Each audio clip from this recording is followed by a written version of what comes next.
We are glad that we could bring you back. We thought we lost you for good, so I'm glad you are back. Over to you, Mishti. Thanks, Sam. Um I'm so glad we didn't we still have this opportunity to understand all the fantastic insights and the learnings from his leadership journey, from President Mokadi's leadership journey. It's truly inspiring.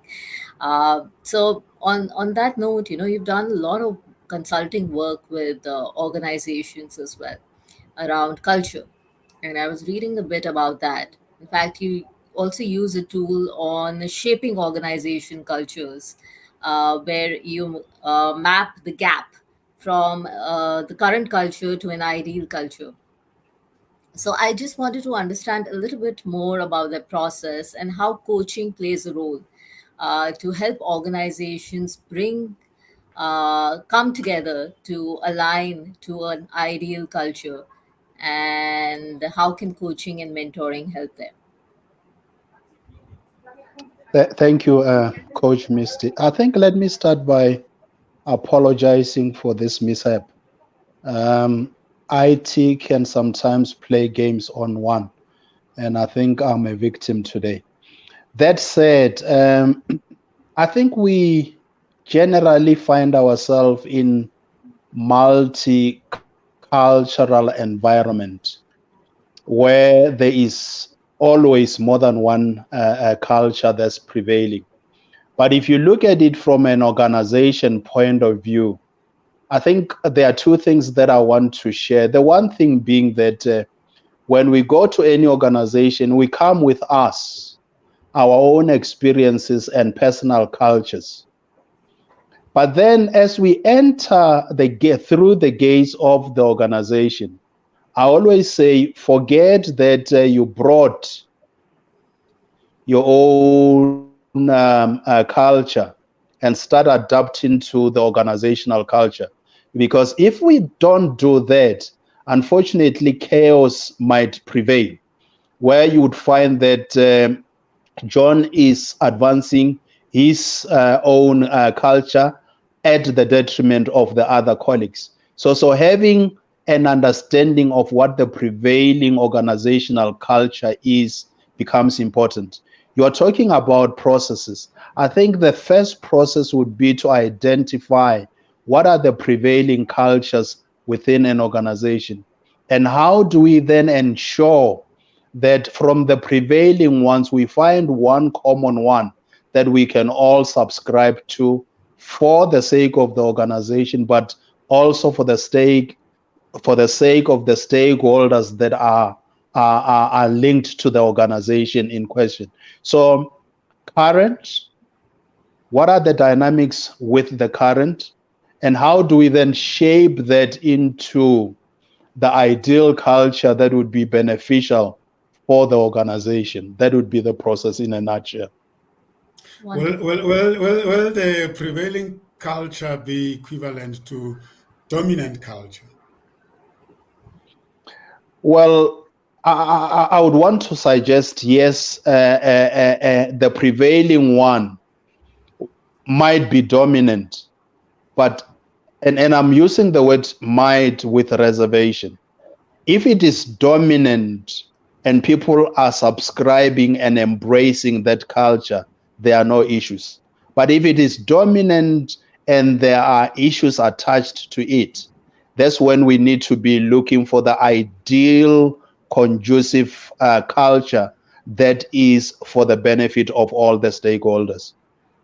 Mm, So mm. coaching must be playing a vital role there, helping people also, let go of their implicit biases and the culture that they are bringing to the organization and align to a common culture, common ground. Am I right in saying that? You are right, Coach Misty, in that coaching plays a very pivotal role in actually engaging the coaches who might be stakeholders on themselves, and getting them to grapple with issues that are there relating to the culture itself and finding a culture that works for them. And I believe that through coaching intervention, that is possible, yes. Let's follow that up with you and your journey in the COMENSA community. I was there the day when you got elected. I didn't know that that was going to happen, but it appeared to be, for me personally, a historical moment on that day. I still have the pictures I took with you because it was celebratory in a sense because we are in South Africa and we have to acknowledge that certain things used not to happen, and whenever they happen, sometimes you don't know how far to celebrate because some people will say, you must stop celebrating the first black this, the first black this. We are since 1994. We are now one rainbow nation. But I'm gonna put it bluntly to say that we can't ignore the fact that, like all other organizations in South Africa, COMENSA also had to experience the moment of the first, and the first being you. And how did that come about, and how did you experience it? Is this putting pressure on you? Is it putting too much expectations on people? Is COMENSA having within its own strategy a program of transformation and change? Not to lament the past, but to be relevant.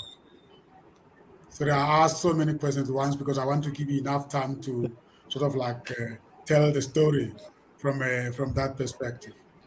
I think we can start with the historical moment and the Yes, experience at that time. That how was the experience yes. while that happened, and the Well, journey. I still remember it was on the 22nd of May in 2019, and we were somewhere in Sandton, to be specific. I think it was a humbling experience, a humbling experience in the majority of the votes that were casted in my favor. And I think reality hit home immediately when the results were announced, because then I started grappling with the task ahead. I don't play racial cards, Coach Misty and Coach Sam.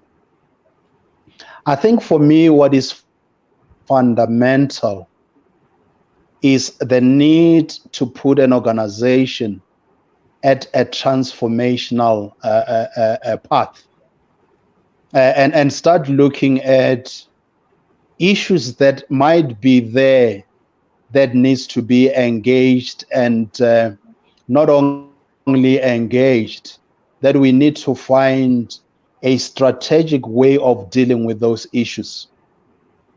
So from 2019 to date, there has been a number of interventions. And let me be on record as saying, alone I would not have done what I think we have done to date. There are always colleagues that you rely on in ensuring that what we are expected to do gets done. Perhaps it would also help that I give a quick background on how COMENSA operates. It is a national a professional organization that is run by myself and fellow board members. But we are assisted by chapters, and to date there are 4 active chapters within COMENSA in the 4 provinces, being Gauteng as number 1 with the majority. I would even say about 64 or 65% of our membership are in Gauteng. Then followed by KZN, then Western Cape, and Limpopo, own rights. And you can imagine when you run a professional body with volunteers, the best you can do is to appreciate the role that they are playing, the role that they are playing in ensuring that the organizational objectives and aims continues to be relevant for the members themselves.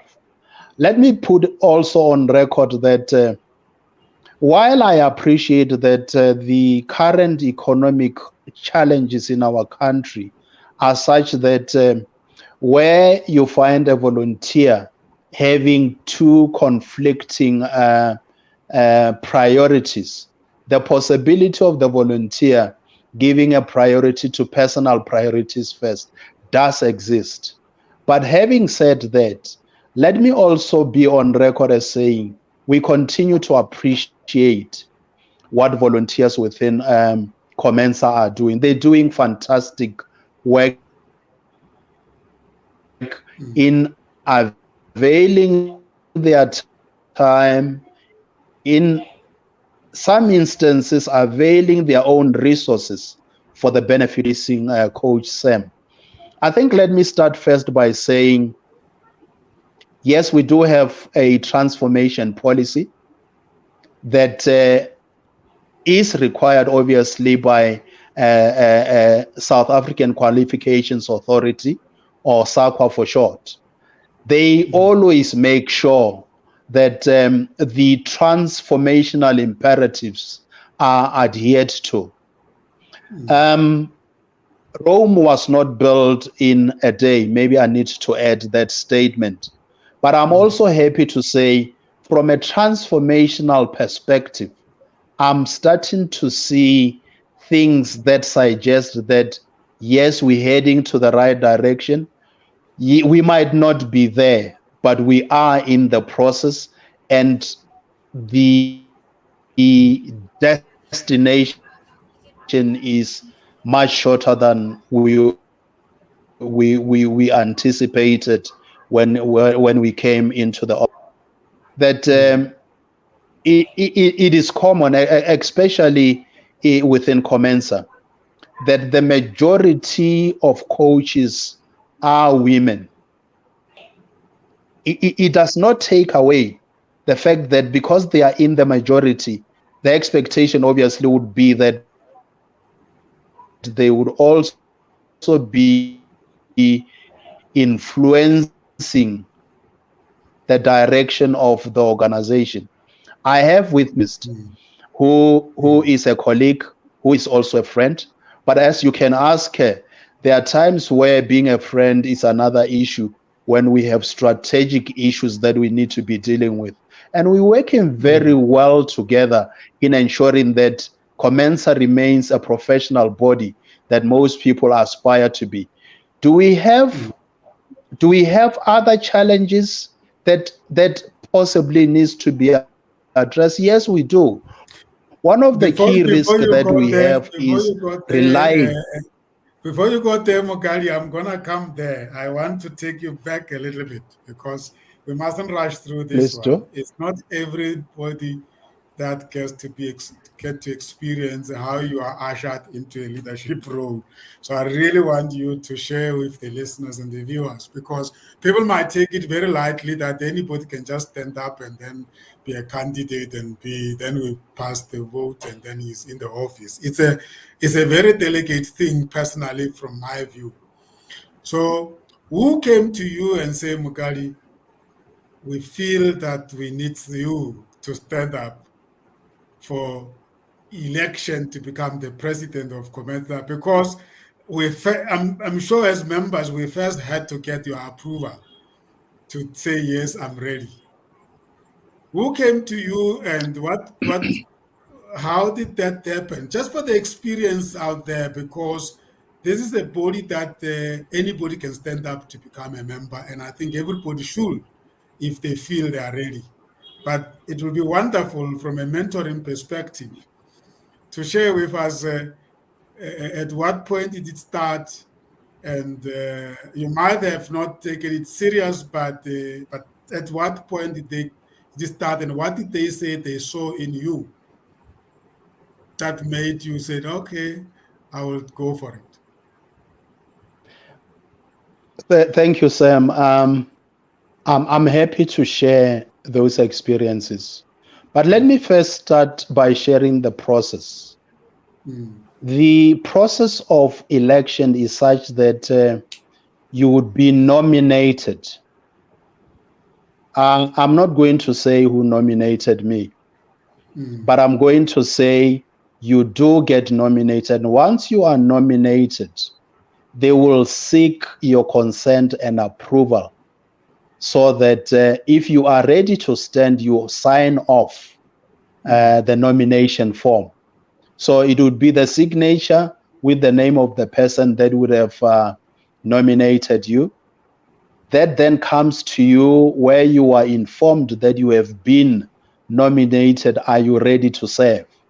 Your signature becomes confirmation that yes, I am ready to serve, and therefore I am giving you the consent with the proviso that I know these are elections. It might not be me, it might be someone else.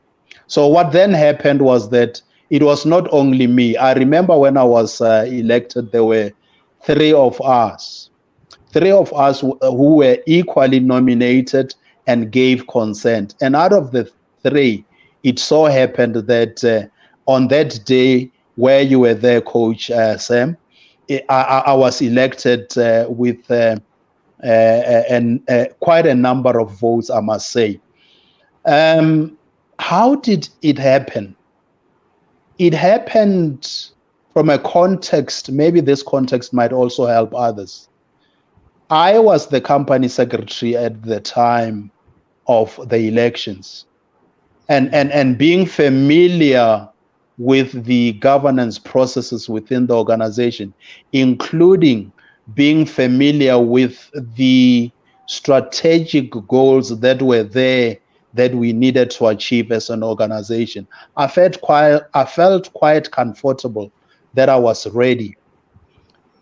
And I still want to go back and say, when that election took place, it really reminded me in a humbling way that determination to be wise can be the starting point of really one becoming wise. Because now I am entrenched in the day-to-day roles and responsibilities of running this professional body.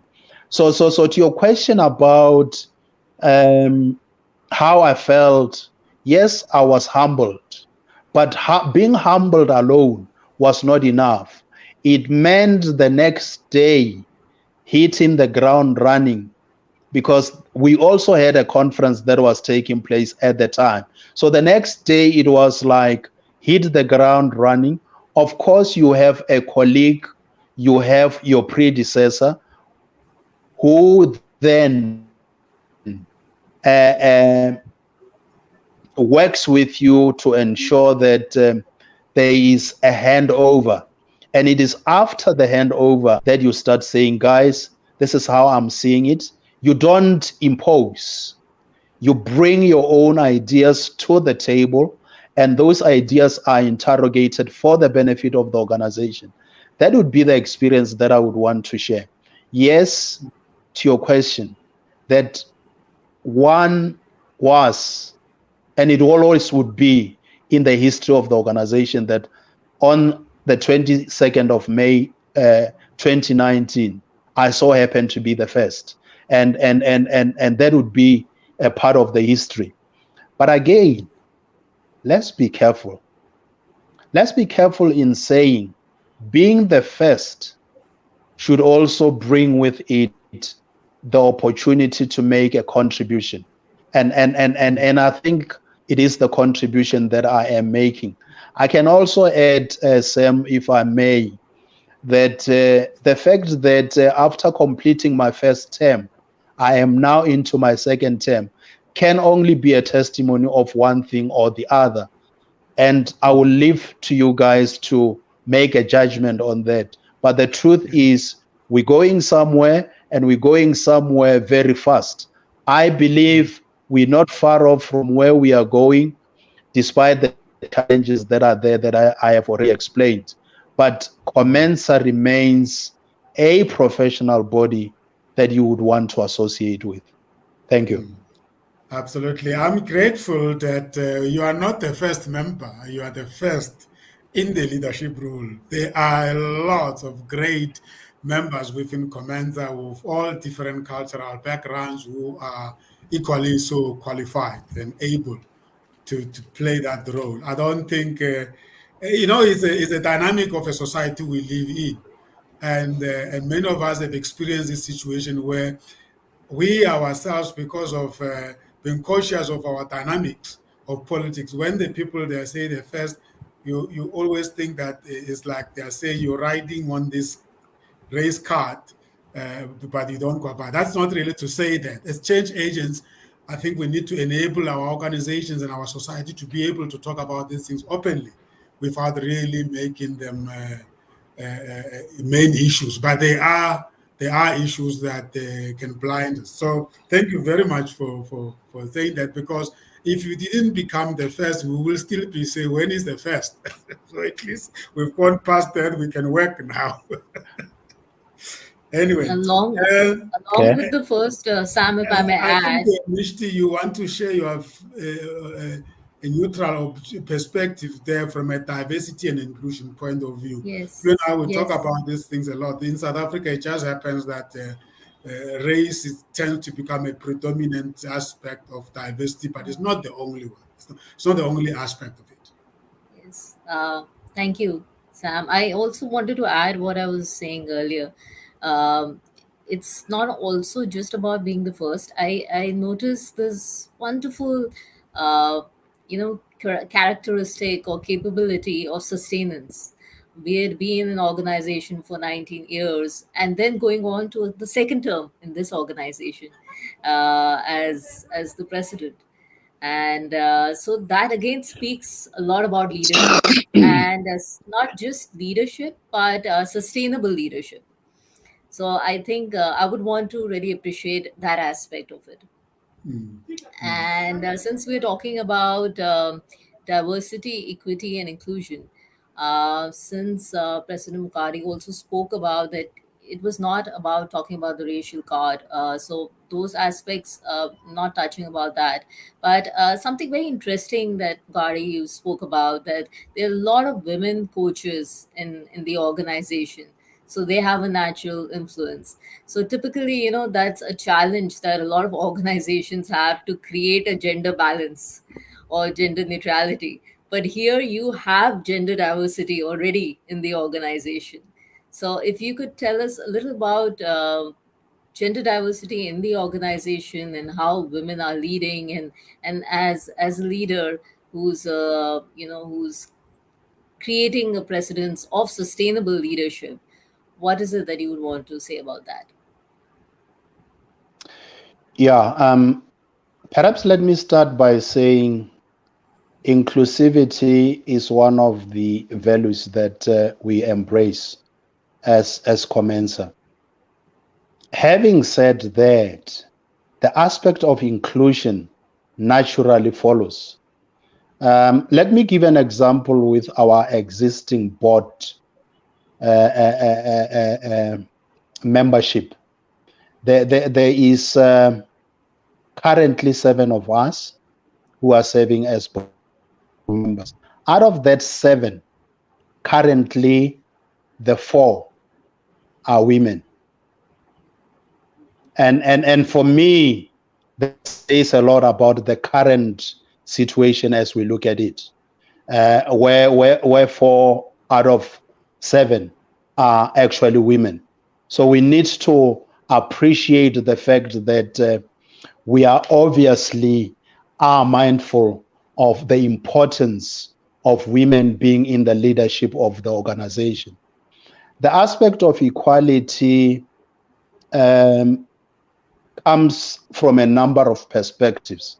You can look at it from a point that says In South Africa, for example, there has always been a focus on women and youth, both in terms of development and empowerment. And if you look at that, I think within the existing board, we do have two fairly young women. And for me, I think it's important that I highlight that. I don't think we have issues when it comes to equality. And I'm saying we don't have issues in that it is not about your color of skin.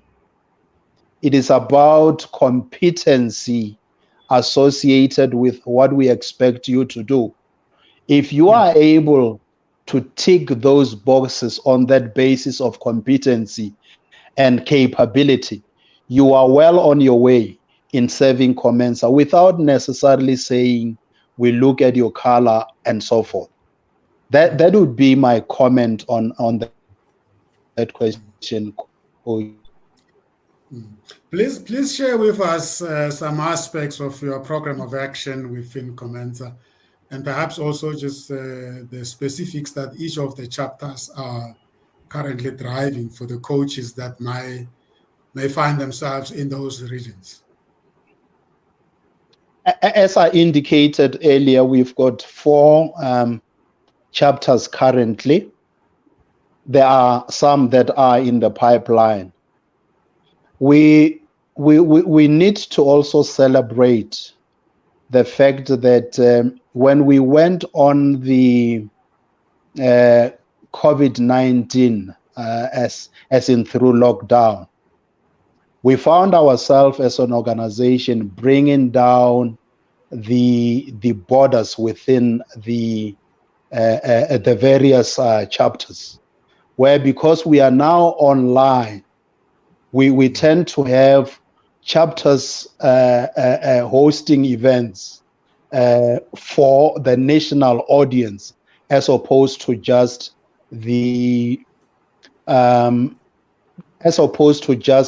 their own provinces or their own chapters. What are the issues that they are coming up with? A host of issues that benefits the members. For example, let's look at things like we've been, as an organization, focusing on the need to have credentialed members. Perhaps let me make a distinction. There's a difference between an ordinary member who has joined COMENSA in that basis, but there's also a credentialed member who is holding a designation that has been conferred by COMENSA. So we are advancing the need for all the coaches in the name of professionalizing the coaching profession, that each coach should also be credentialed. There are 3 levels of coaching credentials that we confer, which I can also safely say are almost in par with the credentials that are conferred by ICF, for example. We are also in the process, and is almost, and I need to emphasize, we are also looking at coming up with mentoring designations. There are 3 that we have applied for. The latest that I know is that through the process of SAQA, there's been no objection in those 3 being the recognized designations for COMENSA. We are also, coaches, looking at how best we can actually start ensuring that we mitigate the risk of relying heavily on volunteers. And this is where we are now saying perhaps it's time that we look at full-time employees that are dedicated for COMENSA. Of course, that comes with a whole lot of responsibilities.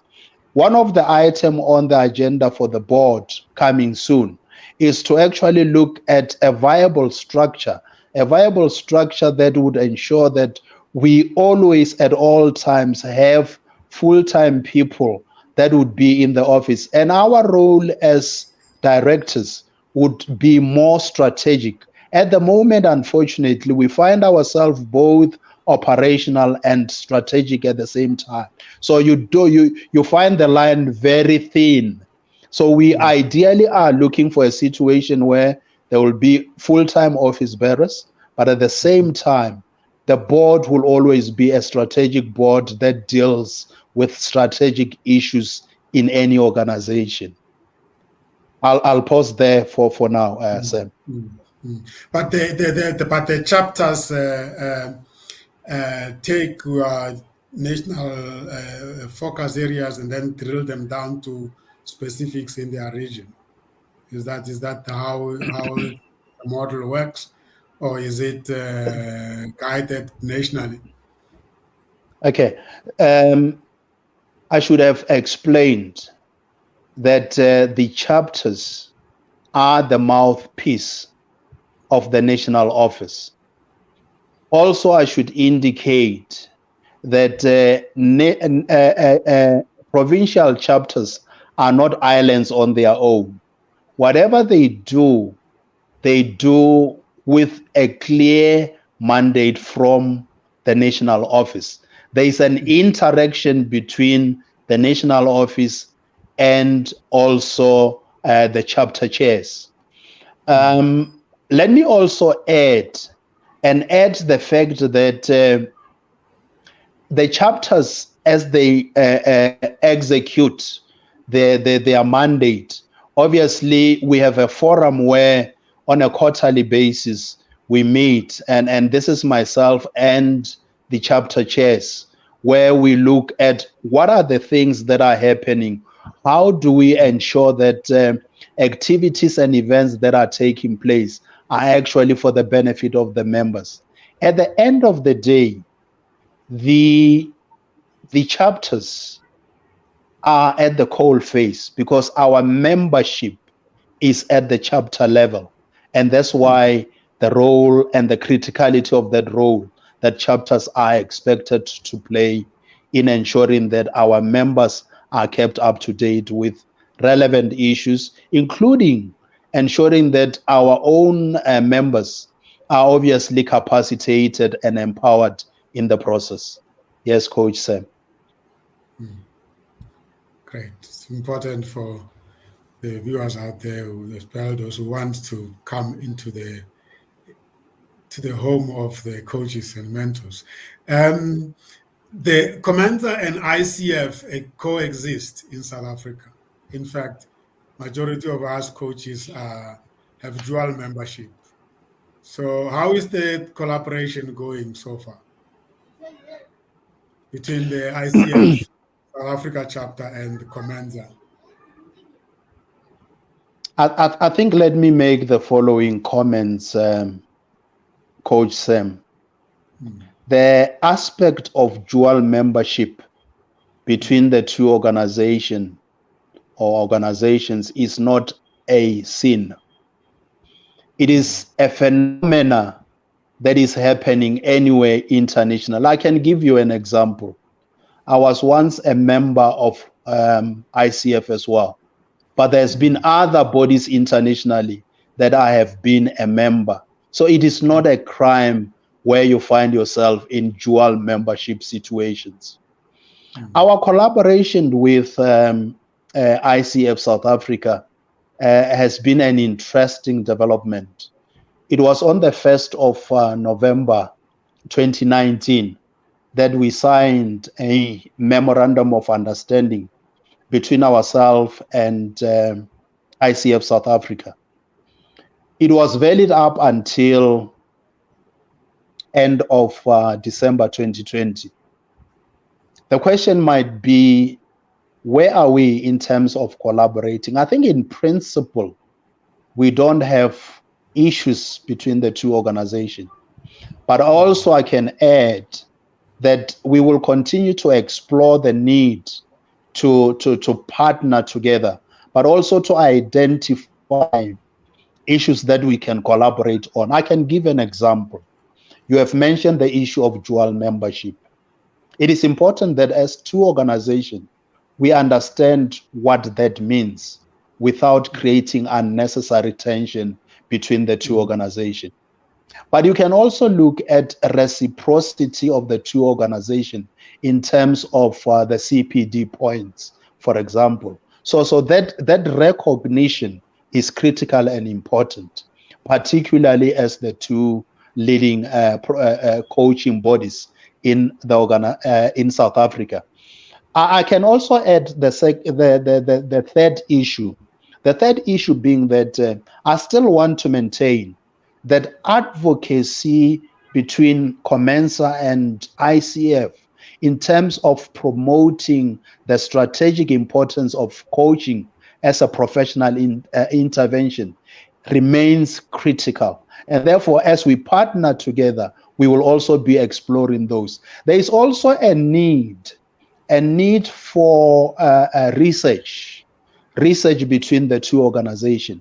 And maybe let me unpack the aspect of research. It is a common knowledge that ICF globally was established long time before the existence of COMENSA. So when I explain the dynamics between the two organizations about the local mindset vis-a-vis the global mindset, anybody who's operating on a local mindset would not be doing themselves a favor if they ignore the importance of a global mindset, because then you are well grounded in knowing what is happening globally, but also what is happening locally. I mean, at the end of the day, in South Africa, we say local is leke.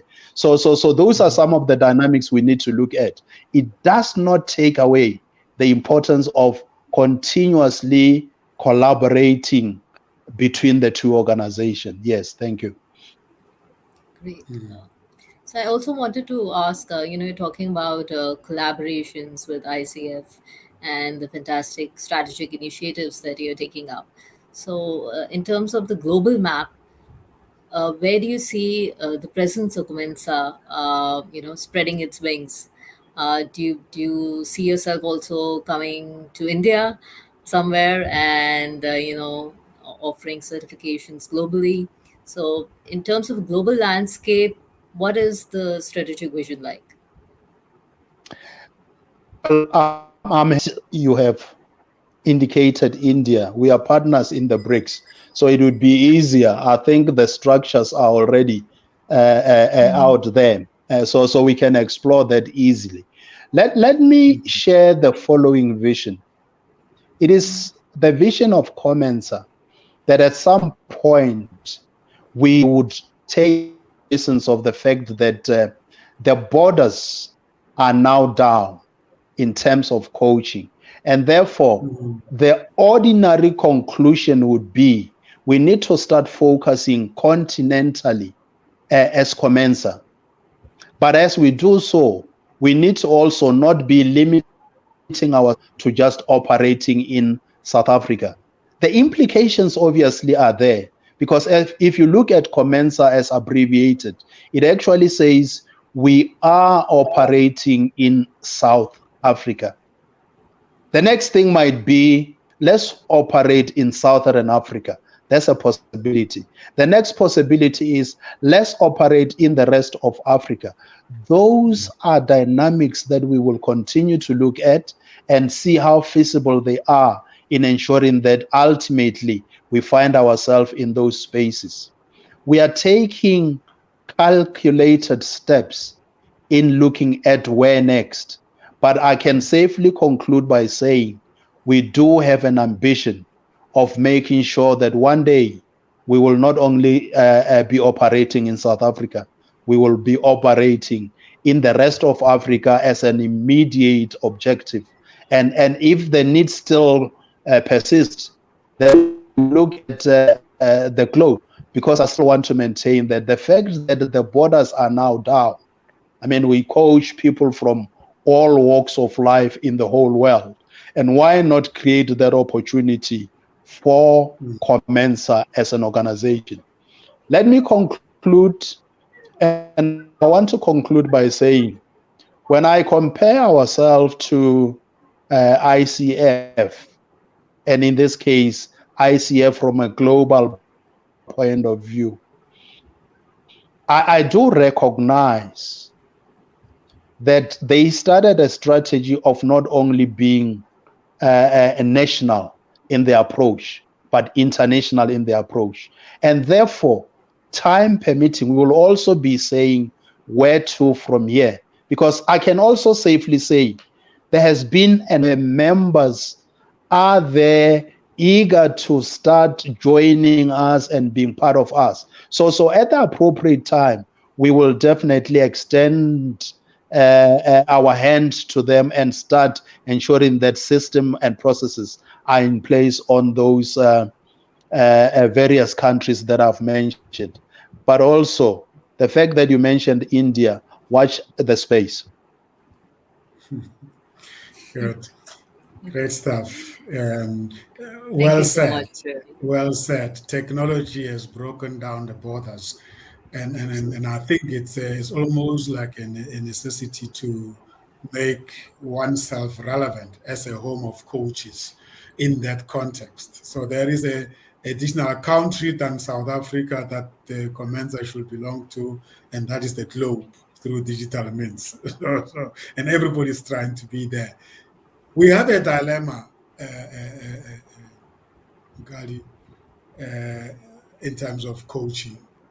The recent survey by ICF revealed that there is only 70,000 coaches for the entire world. That is a dilemma in my view, and I can say I can confirm this from being running a coaching enterprise. That indeed we do have a dilemma at a practical level. You don't always get coaches as and when you need them.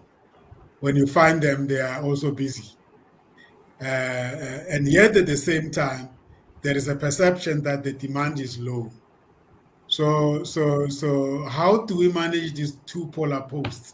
At the same time, and I think I can also say, as a male coach, I can also say that I've actually realized that I struggle to find male coaches. So that's the third dilemma. So what are we going to do as a professional bodies to grow as quick as possible enough numbers of coaches to deal with this demand? Because now everybody is realizing that, especially during COVID and post-COVID, that coaching is the most important and relevant intervention that many organizations and people need.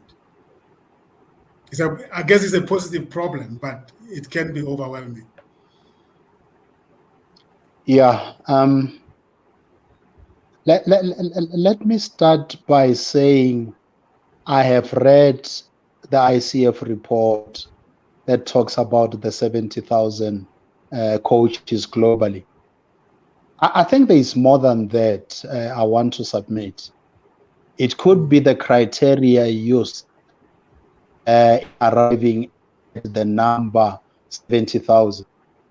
I'll give an example of the situation in South Africa.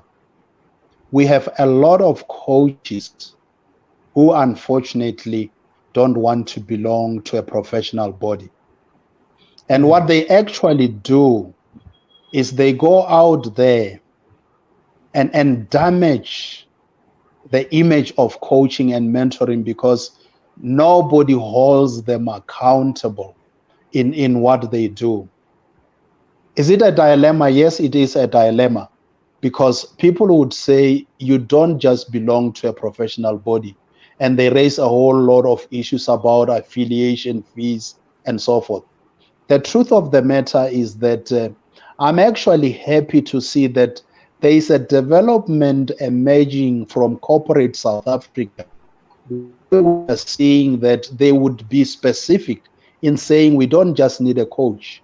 We need a coach who is either a member of COMENSA or ICF, or who is credentialed by either ICF or COMENSA.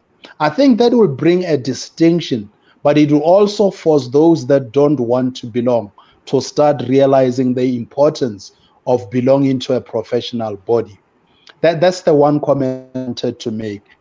The second comment that I want to make is that the coaching landscape is littered with what, for lack of a better, I'll call MBEs, masters by experience.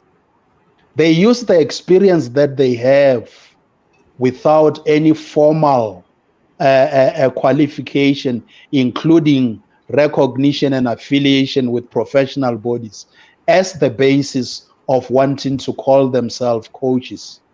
We need to be on the lookout, because if we don't help those brothers and sisters who are going out there as MBEs, we are creating a situation where damage might be created, because people might start doubting the authenticity of the coaching or mentoring interventions. So I'm saying we all have an obligation where we find and interact with people who are not yet members of professional bodies.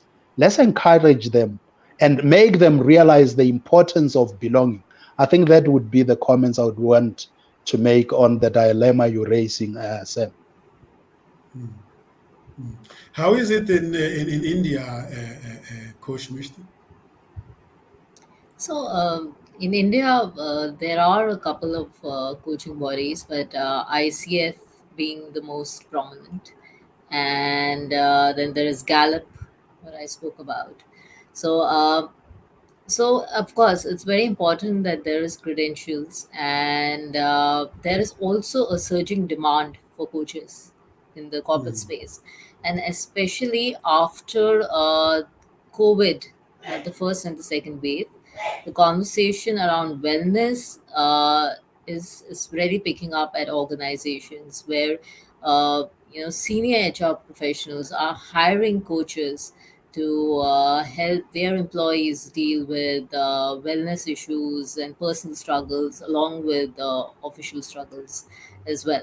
So there's a definite increase in the demand for coaches, and I've mentioned this earlier. The chapters are very robust. A lot of dynamism, a lot of activities keep happening, and we will be getting people from those chapters, coaches, to this platform, as I've mentioned, Sam. So you'll get more details on that straight from people who are driving it. And it's a robust place. Having said that, what Mukherjee was also sharing, there are a lot of coaches who, by the virtue of experience, come into the profession.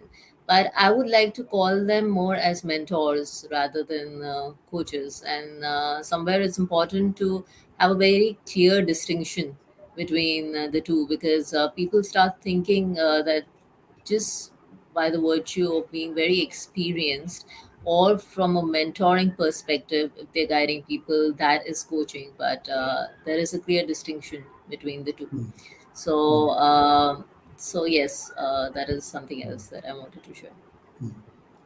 One area that I'm of the view that is being neglected is the supply side of coaching in terms of education and training.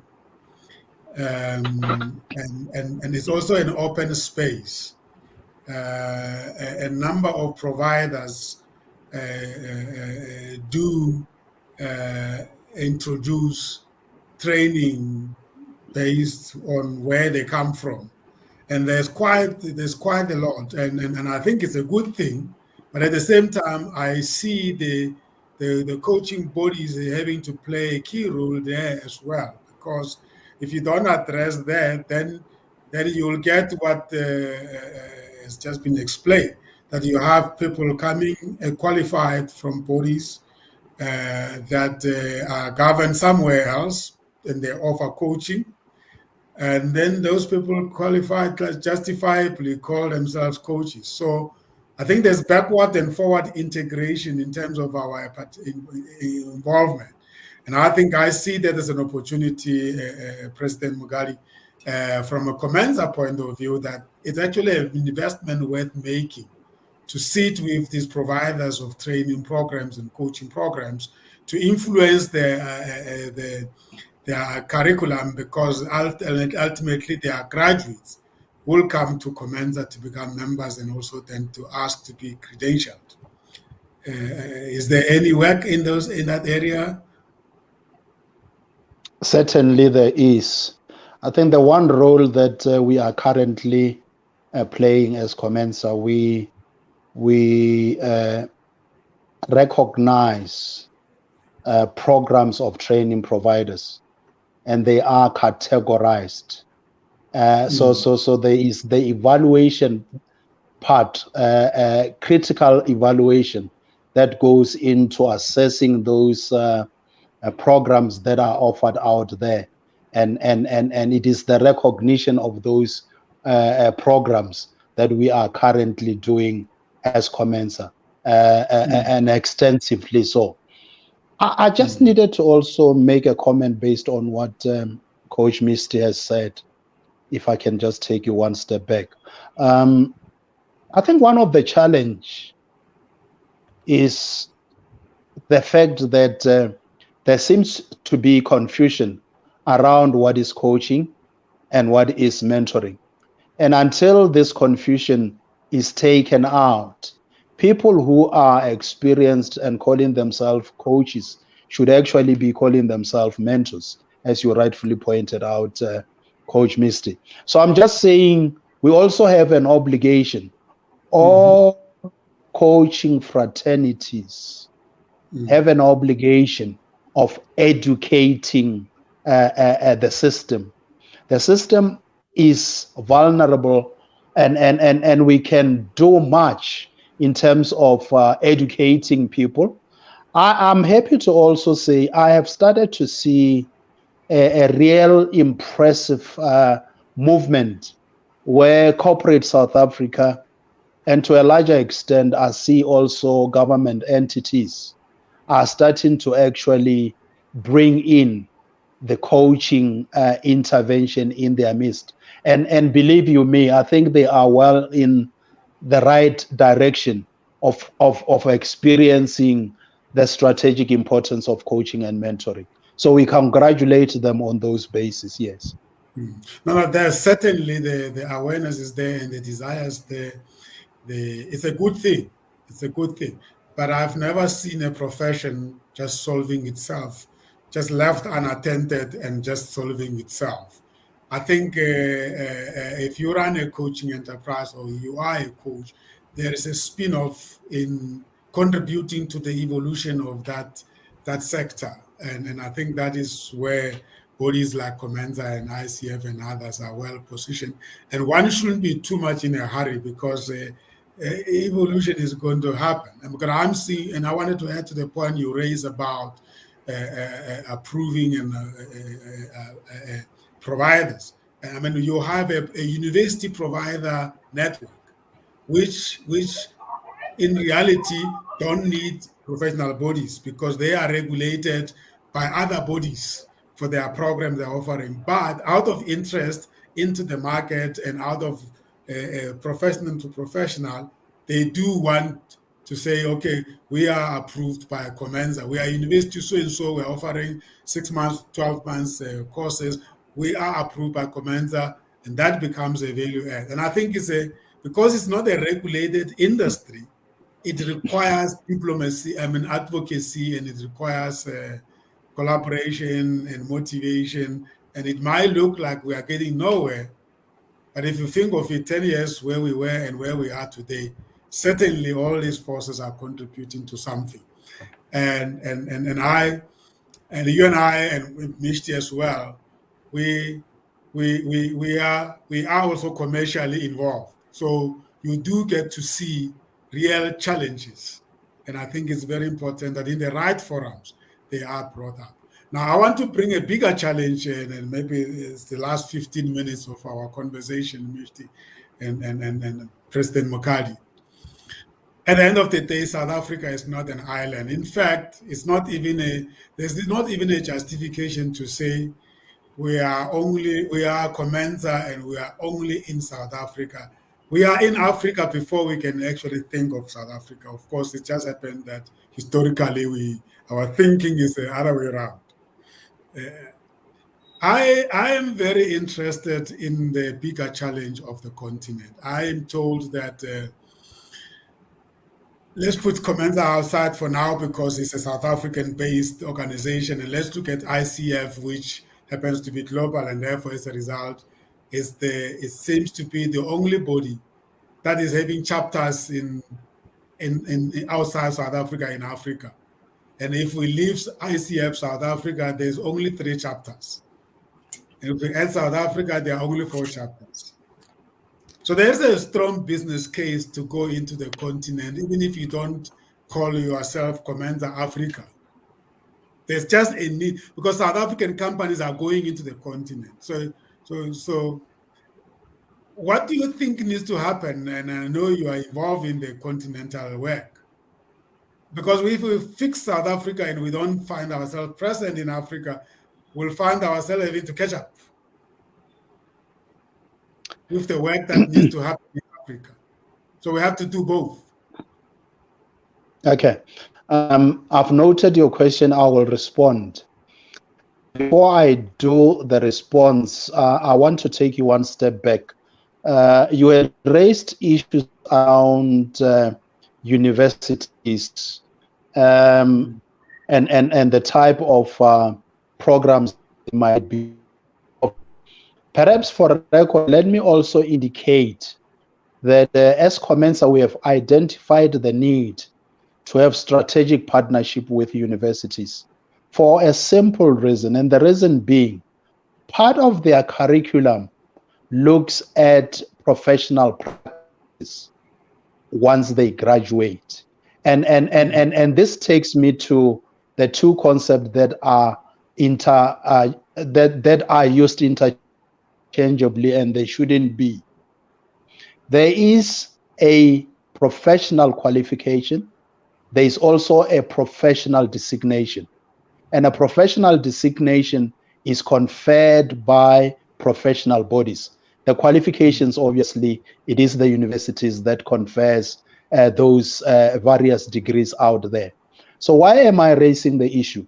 I'm raising the issue that says over and above having qualified as a coach, there is still a need to ensure that a designation or a professional designation is conferred to yourself and you make a contribution to what actually is happening in the country, in the continent, and in the world.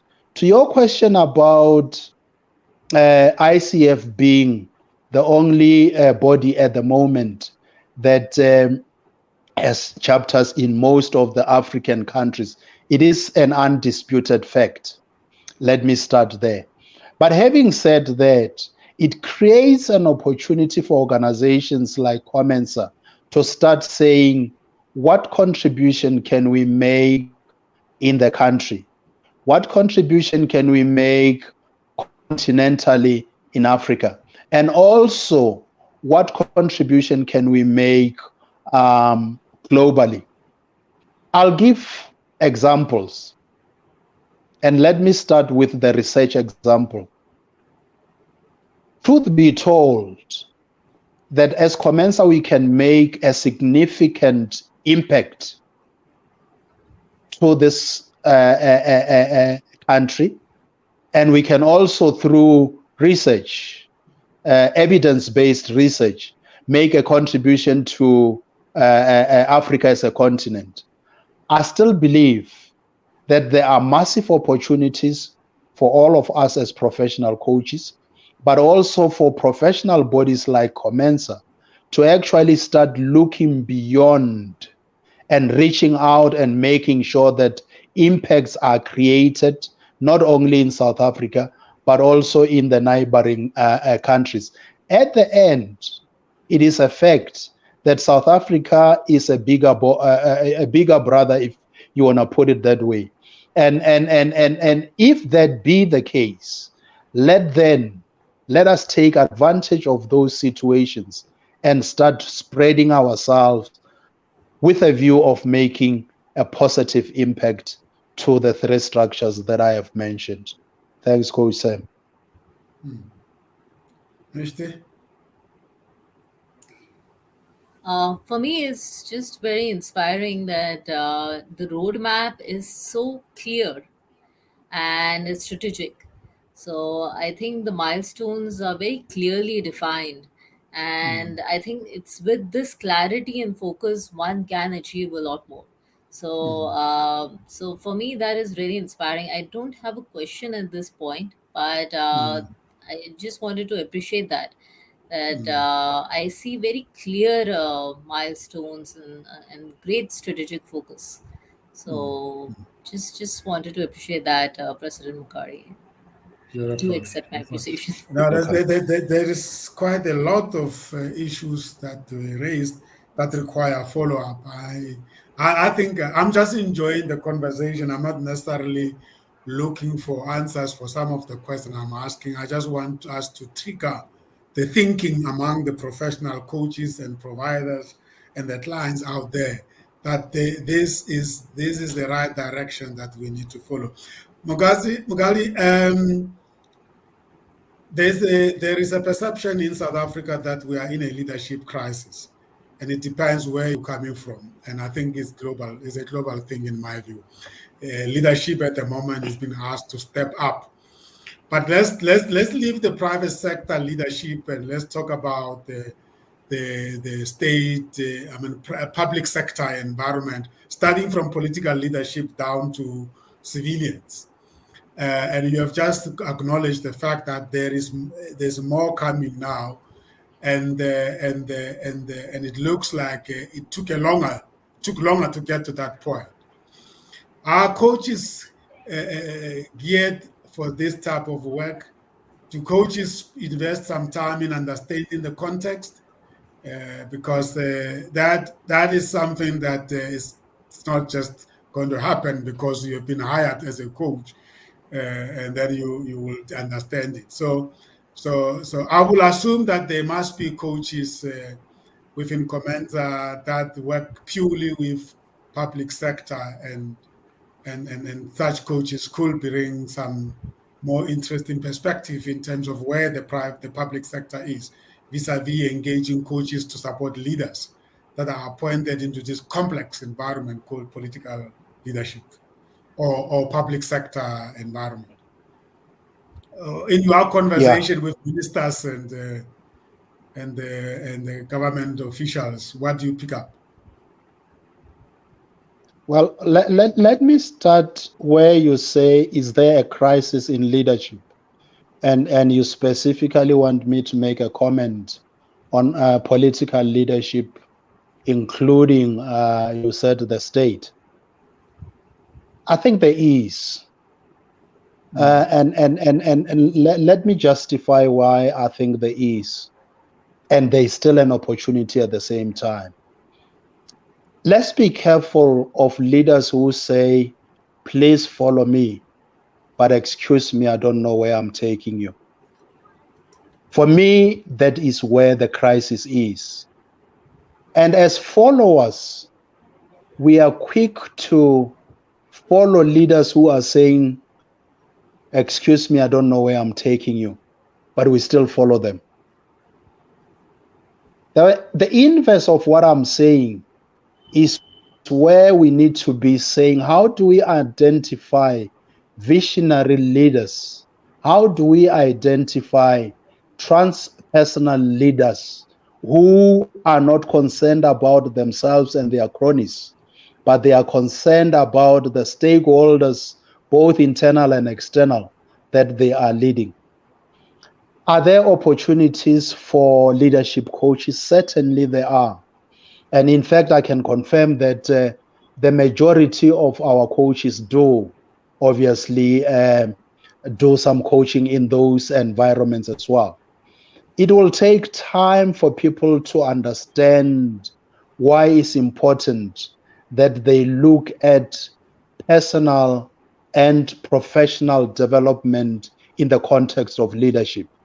You see, unfortunately, it becomes a painful thing when leaders, instead of appreciating that they also have the opportunity to empower themselves and also to develop themselves, in fact, they see that as a sign of weakness when you admit that you need to be coached. There is this myth, maybe I must share.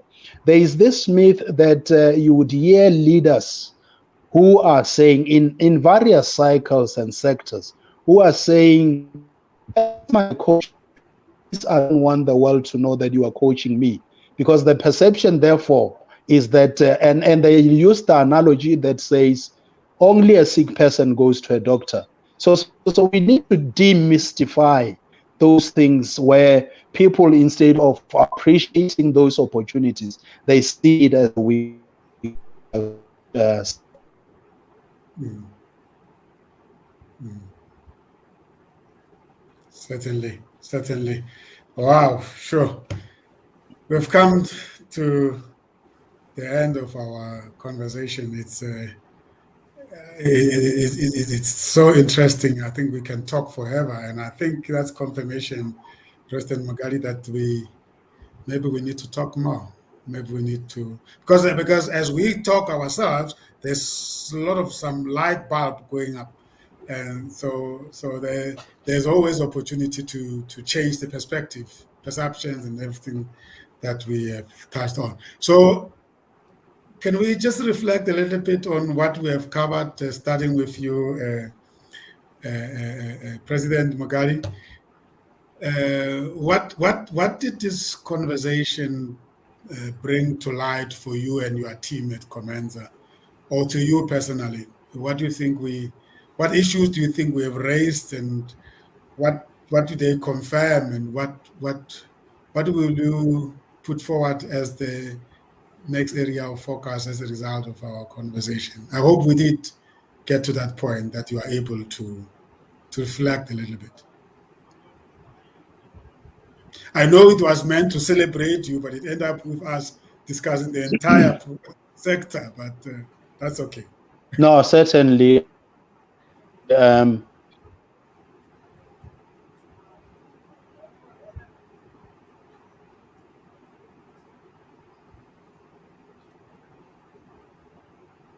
Are you there, Mokadi? Yeah, no,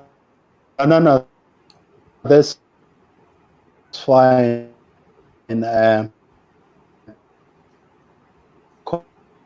Coach Sam,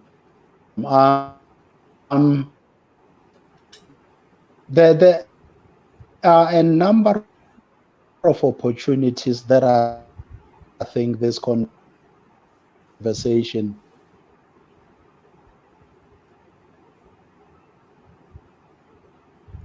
I think we're losing Mokadi again. The network is failing us. You may want to reflect Coach Mishti and also check out while we allow him to reconnect. Absolutely.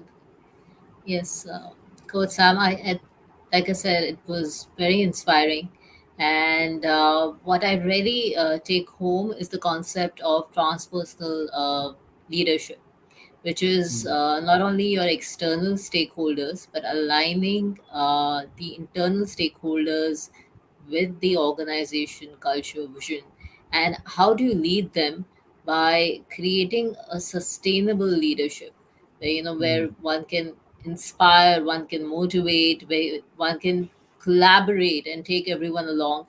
And what President Mukari said so beautifully when we were talking about crisis of leadership, he said that it's easy for people to follow people who don't have a clear vision, but then that is not really sustainable leadership either.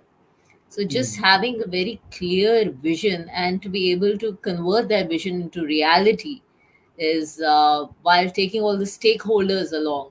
For me, that's Mm. a great lesson on leadership that I have learned without doing the several masters that uh, President Mukari has done. But I would definitely want to thank him for his time and sharing these Mm. valuable insights with us. Thank you so Great. much. We're back with you, Mokadi, for your last remarks. I take that you can hear me now. Yes. Okay. I said there are a number of lessons emanating from this conversation. The two key ones that I want to highlight. I think the need for a strategic partnership between COMENSA and ICF in South Africa is very important, and it needs to be explored. Number two, I think the conversation is now leaving me with an opportunity of saying, from where we are now, where to? And I think it is that question that says where to that I'm grappling with. And I would want to then check out with an appreciation of this opportunity to have the conversation. And that indeed we have touched the surface. There is always a possibility for another opportunity to have this kind of conversations. But also, let's make sure, I mean, within my own COMENSA, there are colleagues that are capable that we can also invite to have this conversation. And I'll be happy to facilitate those kind of interventions. Thank you very much for the time and the opportunity to share what I think I needed to share based on your questions. Thank you. Thank you. Thank you very much for being our guest for the October edition of our Applied Professional and Executive Coaching 101 conversation. The idea is exactly that we raise issues and we make the entire world to provide answers. We don't claim to have all the answers. This is our humble contribution to the bigger challenges out there. But as players in the coaching fraternity, we believe that we can all make meaningful contribution. And Coach Mishti, thank you so much. As always, it's always wonderful to have your perspective in such conversations. We look forward to the next month's conversation. I think we're getting somebody from New Delhi. Am I right? Yes. Yeah, Yes, we will I share confirm that with you. that, but we'll certainly have somebody from India sharing with us some insights. Yes. Something very interesting coming up. So I'll share that with you, Yeah, Sam. yeah, And another interesting conversation. And once again, thank you, Sam. It's always a pleasure to be on this platform and gain so much insights on coaching and the world of coaching globally. And once again, thank you, President Mokadi, for your time and the very valuable insights indeed. Thank you. good. We're saying goodbye to our My viewers pleasure. as well. That was brought to you by COMENSA Global Online Channels. We are developed, as I said at the beginning, on the concept of the idea, which stands for we inform and entertain. We develop and educate, we empower and support, we associate and network. That is the idea, and I hope we lived up to it. Until we meet again in the next month with an exciting guest from India, I'm saying goodbye and take care. Cheers. Bye. Bye-bye.